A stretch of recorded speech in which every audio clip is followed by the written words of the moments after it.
Hey, I'd like to welcome you to another episode of Mission Matters. My name is Adam Torres, and if you'd like to apply to be a guest in the show, just head on over to missionmatters.com and click on Be Our Guest to apply. All right, so today I have Brendon Baker on the line, and he's founder and managing director of Valuable Change Company. Brendon, welcome to the show. Thank you. Me. All right, Brendon. So excited to get into today's topic, and I understand that you also have a best-selling book, Valuable Change, so excited to get into that as well. But we'll start this episode the way that we start them all with our Mission Matters Minute. So, Brendon, we at Mission Matters, we amplify stories for entrepreneurs, executives, and experts. That's our mission. Brendon, what mission matters to you? The mission for me is basically making change pay off. So change is hard.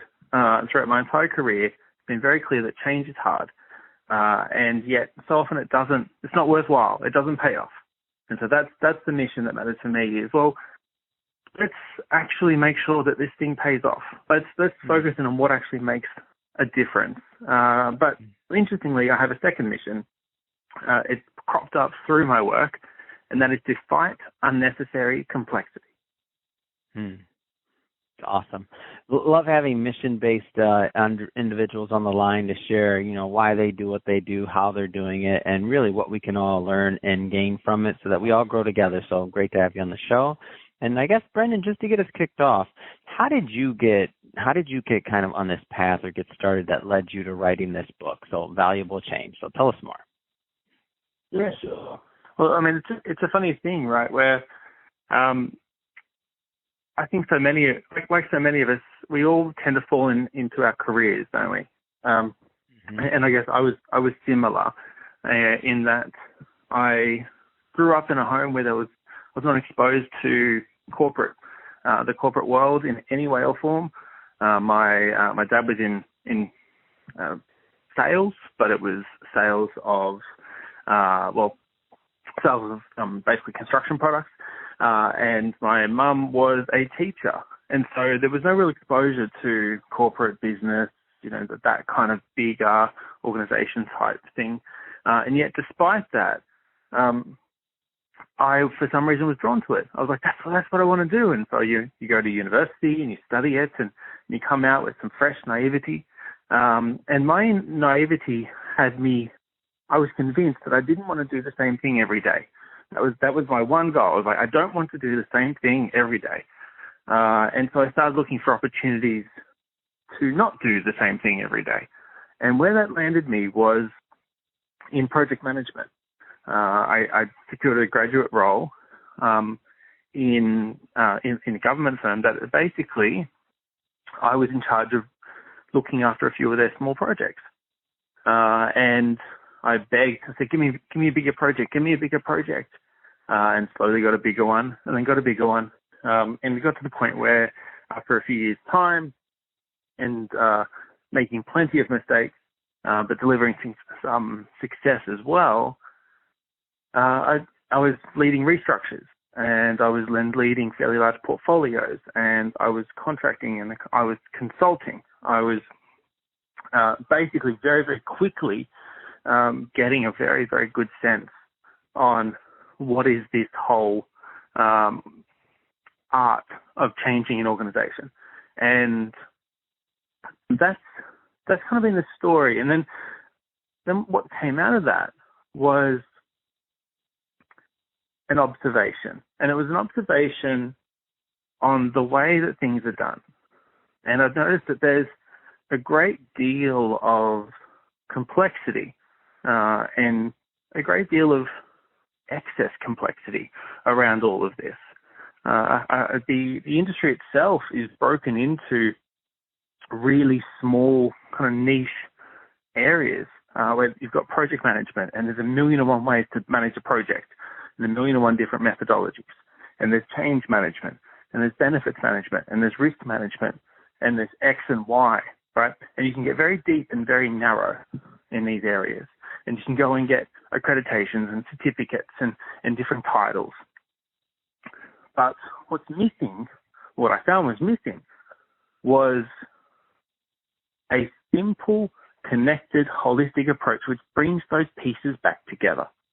And I also noticed that the majority of changes in organizations that I was working with, that I was consulting to and whatnot, they weren't paying off. There was a disconnect between that initial why, that initial drive, the initial need or the opportunity, and what actually was delivered. To the point where it is roughly 85% of the changes that I've seen across my career weren't able to connect three really, really simple dots or answer three really simple questions like, why are we doing this? What does success look like? And what exactly are we doing? 85% of them couldn't do that coherently and consistently and logically. And that was probably the key. Those two elements were the key triggers that set me on this path, where it was like, okay, well, we need to bring this back together. And the way we bring them back together is by cutting through the complexity. And the way we bring it back together is by focusing on, well, why exactly are we doing this? And focusing on the drive. And so that was the catalyst for what I do now. And that's the catalyst for the book. And I had to come up with a new term to describe this. And so I call it change leadership, because what it is essentially elevating above these niche, narrow areas. And it's doing a little bit across all of it, if you know what I mean. Basically driving more holistically and focusing on what actually shifts the dial, and in a really simple way, because there's no other way other than doing it simply. Leaders, especially leaders, do not have the bandwidth to get deep and narrow in these specialist fields. It's got to be what works, where do I need to put my focus, and how do I drive this forward? And so that's led to the book, and so that's led to the Valuable Change Co., and that's led to the work that I do. That's awesome. It's a great story, and what I love about it too, and what I love about overall your methodology and what you're aiming to do is really just to make sure that people aren't doing, change for the sake of change or change. And I know that might sound odd, right? Like to say that, but I feel like many times, and when you affirmed what I kind of thought, and that's that sometimes people do change, but they can't exactly understand, or they can't exactly define why they're doing it, and also like how they're actually gonna, what the payoff for that change is gonna be, which sounds kind of crazy. But when you just now told me that they can't answer the three basic questions, and I'm guilty of this as well. Sometimes you're going down a certain line, and so I'm going to pick on myself for a moment, and we're going in a certain direction, and we're thinking about, okay, this makes sense, but then you get a certain way far down there, down the path, and you didn't reassess, or you didn't kind of check, and you're like, wait a minute, why are we doing this again? Does this make sense for where we're trying to go? So what are some, and I know, and I want people to pick up the book for sure and to do a deep dive, and there's only into your work, and at the end of this interview, I'll give you the opportunity, of course, to leave some contact information so that people that do want to follow up and learn more about what you're doing over in consulting and otherwise, can definitely follow up and pick your brain further. But for while I have you on the line, what are some basic things that people should be thinking about when they start kind of going down this path of change in the context of what they're looking to accomplish? Yeah, so I would basically, I'm going to share with maybe a really simple way of thinking about change, and then I'll share a little bit deeper in terms of just some basic questions to be answering. And so the way that I think about change is it happens in ripples. And let me explain this a little bit more for you. Have you ever, well, you've been to a restaurant before, I'm guessing? Of course, yeah. Have you had a poor experience at a restaurant before? Absolutely. Can you tell me a little bit more about that? Waited way too long for the food. Like, it was like we ordered and then I didn't, it took quite some time. And I remember, I'm like, why am I even here again? I'm hungry. I already lost my appetite. I've been waiting so long. That was the big one. Yes. And how did you feel after that? Not so good. It didn't make me feel good at all. I definitely was not, necessarily, that restaurant wasn't the top to go back to on my list, we'll say. and I mean, it's such a simple thing, right? It's one negative experience, and yet that probably echoed within you for that probably the frustration and whatnot around it for at least half an hour, and then and on top of that, you've made the decision never to go back, right? Really, really simple, but that's a simple ripple. And in fact, there was probably factors within the restaurant that led to the long wait time. Maybe they were understaffed because the manager was, the manager didn't gear up correctly. Maybe the manager is mismanaging. Maybe something else is happening. You don't know, but there was something happening internally that then rippled through to you, which then had a ripple through into your broader perception and view of it, right? There was this ripple effect at play. And what I've noticed is that same ripple effect is at play within changes. Basically, I don't care how big your project is, whether it's small or large, that same ripple is at play. And I'll give you a prime example here. There was a government project here in Australia, and it was very, very ambitious and huge scope. They were looking to build out the IT backbone, a common IT backbone for every federal government agency. That's like a multi-billion-dollar project in terms of scale. And they didn't get the clarity up front right. And they didn't get ongoing clarity right. I mentioned before around the three questions, that 85% can't answer why are we doing this, how will we prove success, and what exactly are we doing. This is a prime example of that.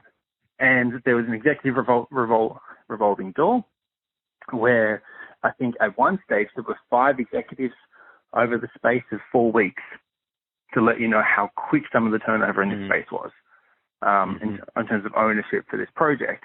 And so there was just no clarity. And yet they had a team of highly paid daily rate contractors, so specialists, in here. You basically hired in about 60 to 70 of them hired in. And they were all enthusiastic and excited. But then that lack of clarity rippled through to them. And they started going, well, why are we here? What are we doing? What are we trying to achieve? Right? And so then morale heavily dropped and a lot of them started leaving. And then there was a ripple through from them through to ultimately the end stakeholders. So all of the other government agencies that would have to use this IT backbone. And so those agencies were originally excited. There was one in particular that had signed up to be the pilot agency. We'll go first. We put our hand up, right? And they pulled out. And that's because they could see the cynicism and they could feel the